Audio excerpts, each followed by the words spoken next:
Hello everyone, welcome again to live session of monologue classes. I'm Dinesh Kumar and I will take today's The Hindu News Analysis. Today is 4th November 2023. Now we come to first news and it is difficult to press for women's quota before Lok Sabha poll Supreme Court. तो basically जैसे आप सब लोग जानते हैं there is 106 constitutional amendment act 2023, ठीक है। तो ये जो 106 कॉन्स्टिट्यूशनल अमेंडमेंट है 2023 का, ये 33% रिजर्वेशन देता है सभी फीमेल को in Lok Sabha, state assemblies and including the state legislature assembly of the of Delhi, ठीक है। Although Delhi is a union territory, लेकिन Delhi and Puducherry and Jammu and Kashmir तीन हमारी यूनियन टेरिटरीज हैं जिनको स्पेशल स्टेटस दिया गया है। अब जो स्पेशल स्टेटस दिया गया है उसका मतलब ये है कि ये तीन टेरिटरीज में एलजीबी होते हैं और लेफ्टिनेंट गवर्नर मतलब, और साथ ही साथ यहाँ पर चीफ मिनिस्टर भी होते हैं। अब पॉइंट ये है कि इसकी कॉन्स्टिट्यूशनल वैलिडिटी को चैलेंज किया गया इसके एक प्रोविजन की, सारे बिल को नहीं चैलेंज किया गया, ठीक है। इसमें एक क्लॉज है in the law which said that the reservation should be implemented only after the next census followed by a delimitation exercise।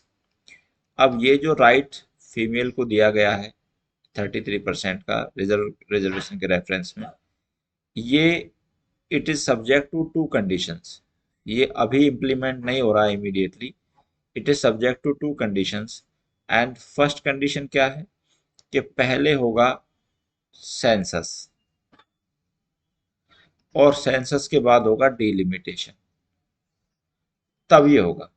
अब पॉइंट ये है कि सेंसस कब होगा और डिलिमिटेशन कब होगा। तो it is the discretionary power of the government. Generally census का मतलब होता है कि देश की पॉपुलेशन को काउंट करना, और ये एवरी 10 ईयर्स में होना चाहिए, ठीक है। लेकिन अभी हमारे देश में ये नहीं हुआ है, और जो हमारे प्रेसिडेंट के इलेक्शंस हैं या जो और इलेक्शन है उसके लिए हम बेस ईयर जो कंसीडर कर रहे हैं दैट इज 1971, उसी को हम कंसीडर कर रहे हैं, ठीक है।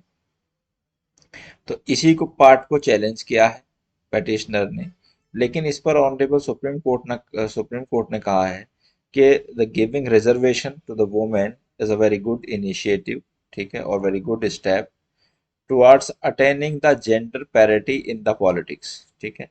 बट उन्होंने ये कहा है कि ये 2024 में पॉसिबल नहीं होगा, ठीक है, क्योंकि सरकार के सामने भी कंसर्न है, और ये जो दो एक्सरसाइज हैं, मीन सेंसस कराना और डिलिमिटेशन कराना, it is not easy task and we can not expect that government will do it before the election of Lok Sabha in 2024।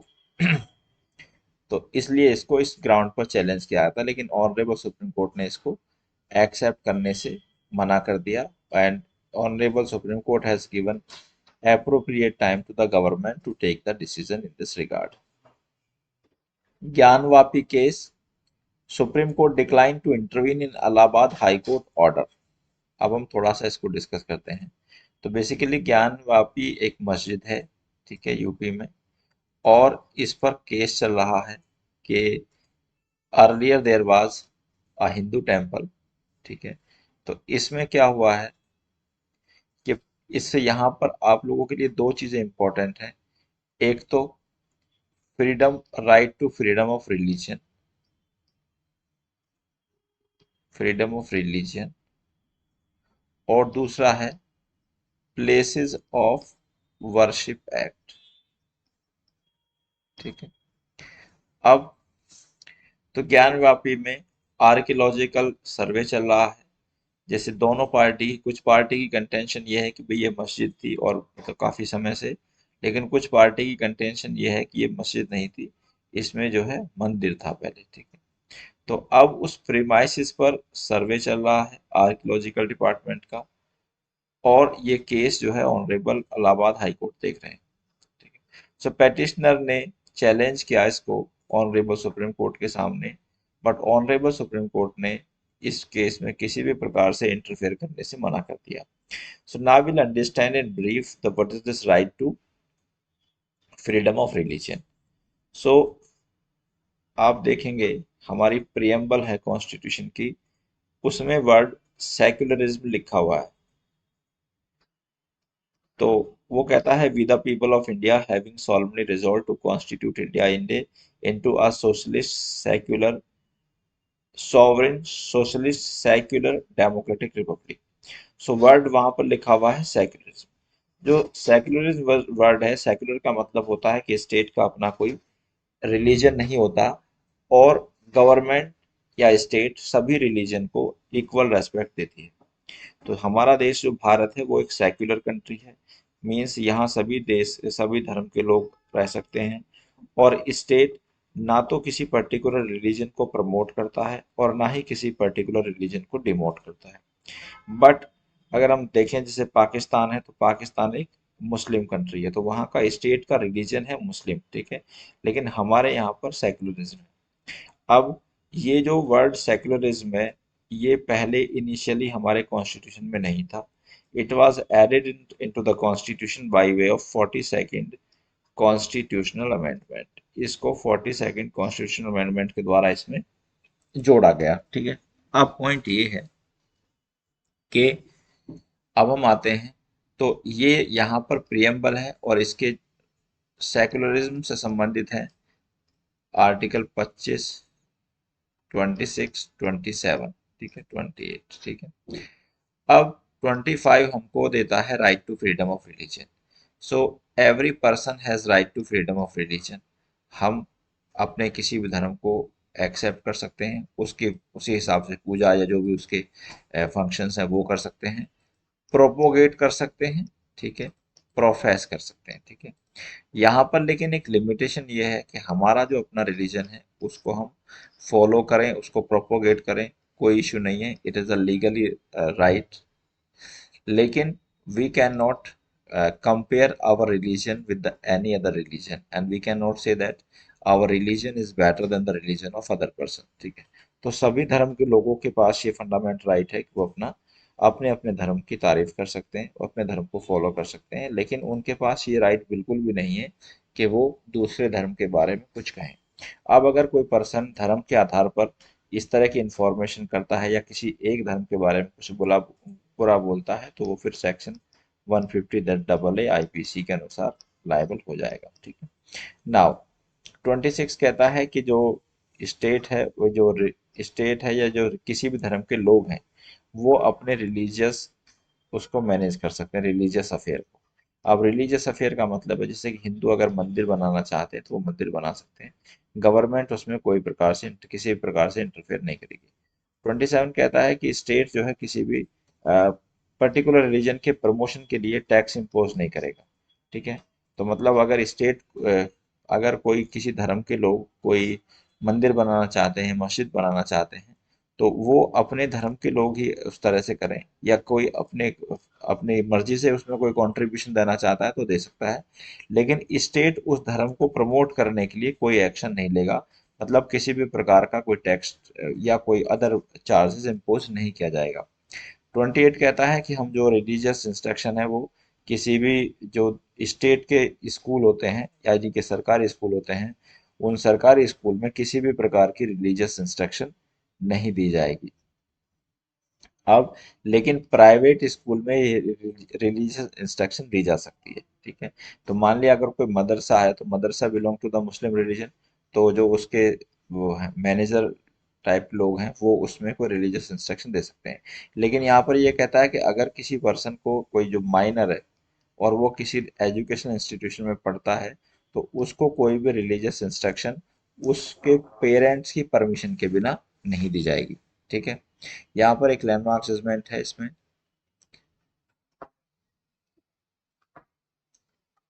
Bijoy Emmanuel, ये आप नोट डाउन कर सकते हैं, versus state of Kerala, state of Kerala. इस case में ऑनरेबल सुप्रीम कोर्ट ने ये कहा था कि अगर कोई चाइल्ड नेशनल एंथम को गाता नहीं है, ठीक है, लेकिन उसके रेस्पेक्ट में प्रॉपरली खड़ा रहता है, तो वो किसी भी प्रकार का वॉयलेशन नहीं करता। इसमें हुआ क्या था इस केस में,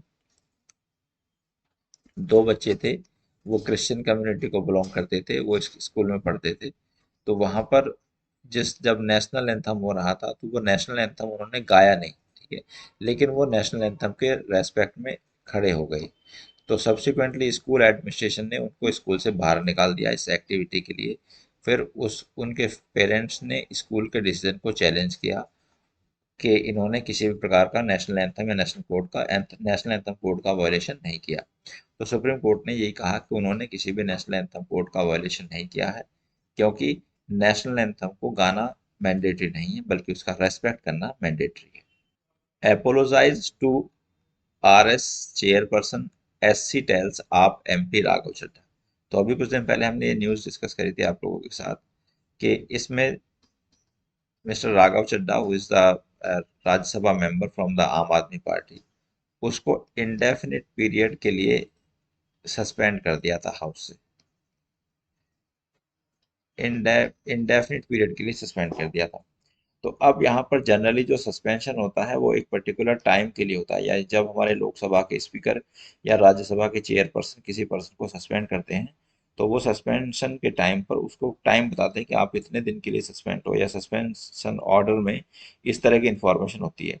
लेकिन what happened mister Raghav Chadha, इनको एक इंडेफिनिट पीरियड के लिए सस्पेंड कर दिया गया। तो इन्होंने इसको चैलेंज किया ऑनरेबल सुप्रीम कोर्ट के सामने, और ऑनरेबल सुप्रीम कोर्ट ने इस पर एक कंसर्न जताया और कहा कि भाई इट इज़ नॉट गुड कि किसी भी आप मेंबर ऑफ पार्लियामेंट को एक इंडेफिनिट पीरियड के लिए सस्पेंड कर दें, तो ये अच्छा नहीं है। लेकिन ऑनरेबल सुप्रीम कोर्ट ने कहा कि अगर आप राज्यसभा की जो चेयरपर्सन है जगदीप धनखड़ जी, उनसे आप माफी मांगेंगे, तो he should consider your case, ठीक है। तो mister Chadha agree to for the apologise. Now, Kaveri Authority ratifies CRWC's decision on release of water to Tamil Nadu। तो बेसिकली कावेरी डिस्प्यूट है, काफी दिन से चल रहा है, और इसमें डिस्प्यूट है तमिलनाडु और कर्नाटका स्टेट के बीच में, ठीक है। अब the Kaveri water management committee on Friday approve the decision of the Kaveri water regulation committee. तो कावेरी वाटर रेगुलेशन कमेटी ने एक डिसीजन दिया था, और उसने कर्नाटका को ये ऑर्डर दिया था कि कर्नाटका 2600 क्यूबिक फीट पर सेकेंड वाटर रिलीज करे in the favour of Tamil Nadu till November 2023, till 23 नवंबर, ठीक है। अब ये जो कावेरी वाटर रेगुलेशन कमेटी का जो डिसीजन था, इसको अप्रूव कर दिया है कावेरी वाटर मैनेजमेंट अथॉरिटी ने, CWMA ने, ठीक है। तो नाउ और उसको वो करने के लिए, अप्रूव करने के बाद कर्नाटका गवर्नमेंट को ये ऑर्डर दिया गया है कि कर्नाटका गवर्नमेंट 2600 क्यूबिक फीट पर सेकंड वाटर जो है तमिलनाडु को रिलीज करे। इससे संबंधित आप एक आर्टिकल पढ़ेंगे कॉन्स्टिट्यूशन का, दैट इज आर्टिकल 263, ठीक है। Article 263 deals with the water disputes. Second point ये है कि इन मामलों में कोर्ट का जुरिस्डिक्शन नहीं होता है, ठीक है। Now ethics committee asked me which hostels I stayed in with. So basically, we discussed this news with you. This is the case of Mahua Moitra. She is MP from Trinamool Congress party, and in पर allegation ये थे कि इन्होंने किसी businessman को अपना ये जो इनका मेंबर ऑफ पार्लियामेंट का पासवर्ड होता है वो दिया है, और इन्होंने कुछ पैसे लेके उस बिजनेसमैन से पार्लियामेंट में क्वेश्चन पूछे। तो फिर इनका मैटर गया एथिक्स कमेटी के अगेंस्ट, एथिक्स कमेटी में इनका मैटर गया, and she was asked to be present before the ethics committee, ठीक है। लेकिन वहीं पर क्या हुआ कि इन्होंने she has put some allegations against the ethics committee that they were asking very personal questions, ठीक है। तो ये न्यूज़ इंपॉर्टेंट नहीं है, लेकिन यहाँ पर आप आर्टिकल 105 जो है वो आपको पढ़ना है। तो 105 deals with the parliamentary privileges. deals with the parliamentary privileges. And I also told you Article 194, it deals with the privileges of the privilege of member of legislature assemblies, MLAs। अब इसका एक प्रिविलेज होता है right to speech, यानी कि जो member of parliament है या जो एमएलएज हैं उनके पास राइट है कि वो हाउस में बोल सकते हैं। लेकिन जो राइट टू स्पीच है ये कुछ भी बोलने का अधिकार नहीं देता। तो हमारे जो रेस्पेक्टेड मेंबर्स हैं उनके पास पैसे लेकर क्वेश्चन पूछने का अधिकार नहीं है, ठीक है, और कोई भी ऐसी एक्टिविटी करने का अधिकार नहीं है जो कि उसके एथिक्स के अगेंस्ट हो, ठीक है। So right to speech should not be taken in a negative sense, rather it should be taken in a positive sense. Now, India will work with Sri Lanka on its debt treatment. तो जैसे कि आप जानते हैं कि श्रीलंका में कुछ समय पहले फाइनेंशियल क्राइसिस आया था, ठीक है। अब फाइनेंशियल क्राइसिस से क्या हुआ कि वहां पर इन्फ्लेशन बहुत ज़्यादा हो गया। लेकिन अब इंडिया हेल्प कर रहा है श्रीलंका की इन इट्स डेट ट्रीटमेंट, ठीक है। तो वैसे तो श्रीलंका ने आईएमएफ से भी कुछ हेल्प ली है, ठीक है, लेकिन हम इंडिया की हेल्प के बारे में डिस्कस करते हैं। तो इंडिया ने $15 मिलियन ग्रांट किए हैं, ठीक है। अब आप यहाँ समझेंगे जो $15 मिलियन हैं वो हमने इनको ग्रांट किए हैं। एक पॉइंट इंपॉर्टेंट है यहाँ पर, ये ग्रांट है। ग्रांट का मतलब है कि ये पैसे हम इनको देकर वापस नहीं लेंगे, ठीक है। अगर हम इनको लोन देते तो ये पैसा वापस आता। तो Indian government has given $15 billion to Sri Lanka as a grant, और जिसमें से $10 मिलियन जो है वो सोलर इलेक्ट्रिफिकेशन पर यूज की जाएंगे। तो मतलब इससे सोलर एनर्जी जनरेट की जाएगी। और गवर्नमेंट ऑफ इंडिया ने 10,000 हाउसेस बनाए हैं, ठीक है, श्रीलंका में एज ए ग्रांट, ठीक है। तो जो भी पैसा हमने श्रीलंका में खर्च किया है that has been given as a grant and not as a loan. Now we come to next news. Lawyer should not seek adjournment unless necessary, CJI. तो बेसिकली सीजीआई जो हमारे चीफ जस्टिस ऑफ इंडिया हैं, इन्होंने concern जताया है और उन्होंने एक फ्रेज भी बोला है, ही डज नॉट हैड आ तारीख पे तारीख, डेट आफ्टर डेट। तो कहते हैं कि हमारा जो सिस्टम है जुडिशरी है वो तारीख पे तारीख वाली जुडिशरी नहीं होनी चाहिए, और जो हमारे पार्टीज हैं पार्टीज को जस्टिस मिलना चाहिए। अब हम इसको थोड़ा सा लीगल एस्पेक्ट समझते हैं। देखिएगा, आर्टिकल 21 है हमारे कॉन्स्टिट्यूशन ऑफ इंडिया का, और आर्टिकल 21 हमको दो राइट देता है, right to life and right to personal liberty, personal liberty, ठीक है। और आर्टिकल कहता है क्या, no person shall be deprived of his right to life and personal liberty except in accordance to procedure established by law. मतलब इसका ये है कि किसी पर्सन के राइट टू लाइफ या पर्सनल लिबर्टी को केवल प्रोसीजर एस्टेब्लिश्ड बाय लॉ के द्वारा लिया जा सकता है, अदरवाइज हम उसको नहीं ले सकते, ठीक है। अब यहाँ पर एक लैंडमार्क जजमेंट है मेनका गांधी का, और Menaka Gandhi versus Union of India के केस में ये कहा था कि जिस प्रोसीजर से किसी पर्सन के राइट टू लाइफ या पर्सनल लिबर्टी को लिया जाता है that must be just, fair and reasonable. अब अगर कोई प्रोसीजर जस्ट, फेयर और रीजनेबल नहीं है तो वो procedure established by law consider नहीं किया जा सकता। अब जस्ट का मतलब यहाँ पर है स्पीडी ट्रायल, यानी कि किसी भी पर्सन के केस का स्पीडी ट्रायल होना चाहिए। तो speedy trial of a person is a fundamental right. लेकिन यहाँ पर अगर एडजॉर्नमेंट लेंगे, एडजॉर्नमेंट का मतलब ये होता है कि आपने केस में आर्ग्यू नहीं किया, केस में कार्रवाई नहीं की, और केस में आके एडजॉर्नमेंट ले लिया, मतलब प्रोसीडिंग को कुछ समय के लिए सस्पेंड करा दिया। तो section 309 of CrPC deals with the adjournment, और सेक्शन 309 आईपीसी सॉरी सीआरपीसी कहता है कि एक केस में केवल 3 एडजॉर्नमेंट हो सकते हैं। लेकिन प्रैक्टिकली अगर हम देखें तो बहुत सारे एडजॉर्नमेंट होते हैं। तो उसी पर ऑनरेबल सुप्रीम कोर्ट ने ये कंसर्न जाहिर किया है कि अगर आप एडजॉर्नमेंट आफ्टर एडजॉर्नमेंट लेंगे तो it will affect the right of the parties और the concern party, and it will also affect the efficiency of the court to adjudicate the cases। तो इसलिए उन्होंने कहा है कि ये जो कोर्ट को है लॉयर्स को ये समझना चाहिए कि जो कोर्ट्स हैं उनको तारीख पे तारीख वाले कोर्ट ना बनाया जाए। Now we come to next, Supreme Court verdict compels same-sex couples to lead dishonest life।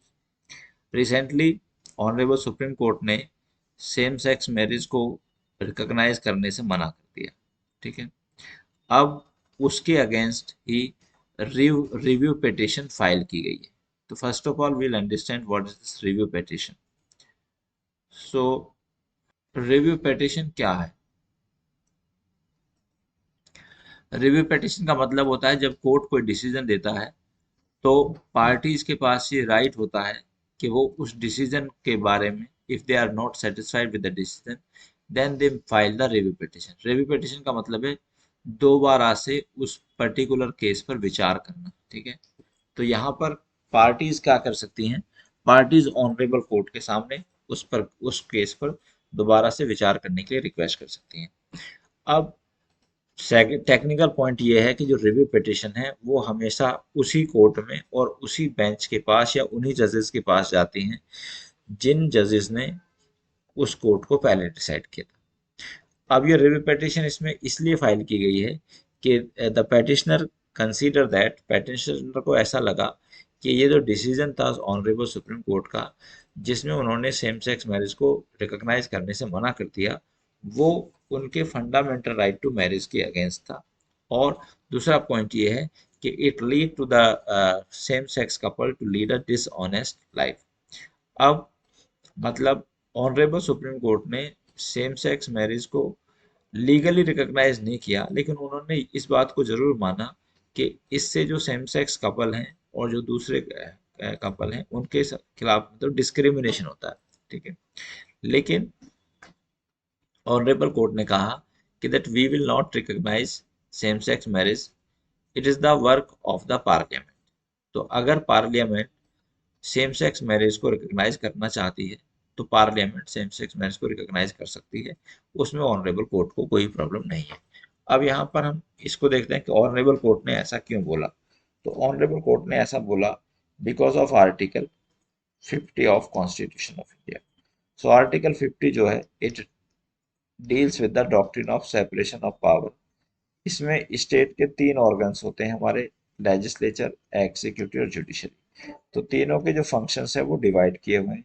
तो लेजिस्लेचर का काम है लॉ बनाना। तो अब ये जो राइट है सेम सेक्स मैरिज का राइट जो है ये स्पेशल मैरिज एक्ट में फॉल नहीं करता है। ठीक है, और it also does not fall under the Hindu marriage act. क्योंकि पहले जब ये वैसे तो अगर हम section 4 of special marriage act पढ़ेंगे तो वो कहता है कि marriage can B solemnise between 2 persons. ठीक है, अब पर्सन में वहां मेल और फीमेल मेंशन नहीं किया गया। ठीक है, लेकिन सिक्स सिंस सेक्शन 377 जो था वो बाद में स्ट्रक डाउन हुआ, नवतेज सिंह जौहर वर्सेस यूनियन ऑफ इंडिया के केस में। तो इससे पहले ये जो सेक्शन था ये एक वैलिड सेक्शन था, और जो विच प्रिवेंट और which punishes the carnal intercourse between the two parties, ठीक है, against the order of nature. तो इसलिए ऑनरेबल कोर्ट ने उसको नहीं कहा। पेटिशनर की कंटेंशन ये है कि ये एक फंडामेंटल राइट है। सो ये contention legally tenable at present नहीं है, क्योंकि ऐसा ना ही तो हमारा कोई भी कानून रिकॉग्नाइज करता है कि जो सेम सेक्स मैरिज है वो एक फंडामेंटल राइट है, और ना ही ऐसा कोई ऑनरेबल सुप्रीम कोर्ट का डिसीजन है कि same sex marriage is a fundamental right. लेकिन इस पर कुछ इंटरनेशनल कन्वेंशन जरूर हैं, लाइक यूडीएचआर का आर्टिकल 16 कहता है कि right to marriage is a human right. ठीक है, तो right to marriage can be considered as a human right, but it can not be considered at present without any legislation in this behalf or without any case law or judgment of Honorable Supreme Court in this behalf as a fundamental right. Now we witness the most disruptive forces in history, AI to replace all jobs, Elon Musk tells PM Sunak. तो basically recently PM Sunak ने, जो UK के PM हैं, एक summit की थी regarding the challenges in the safety from the AI, ठीक है। उसको सपोर्ट करते हुए इलॉन मस्क ने कहा है कि ये जो हमारी एआई का यूज़ है, अगर हम उसको बहुत ज़्यादा यूज़ करते हैं एआई को, तो ये सारे जॉब्स जो है उसको ख़त्म कर देगी, ठीक है। लेकिन उन्होंने ये नहीं बताया कि ये फेज़ कब आएगा, यानी कि कब होगा। फिर उन्होंने कहा है कि इसकी हमें सेफ्टी मेजर्स को देखना चाहिए। तो उसमें चाइना का पार्टिसिपेशन को उन्होंने एग्री हुए हैं, वो चाइना की पार्टिसिपेशन से, कि मतलब जब ये समिट होगी जिसमें अदर कंट्रीज को बुलाया जाएगा, तो उसमें चाइना को भी इनवाइट किया जाना चाहिए। साथ ही उन्होंने कहा है कि ये जो एआई की प्रॉब्लम है या जो एआई को डील करने के लिए मैकेनिज्म है, ये ग्लोबली डिसाइड होना चाहिए और कोई एक इंडिविजुअल कंट्रीज को डिसाइड ना करे, क्योंकि जो एआई से जनरेटेड प्रॉब्लम्स होंगी these will be for everyone और for every country. So that's all for today, my dear students. I will come again with the next such news analysis. Till then, thank you very much. Goodbye.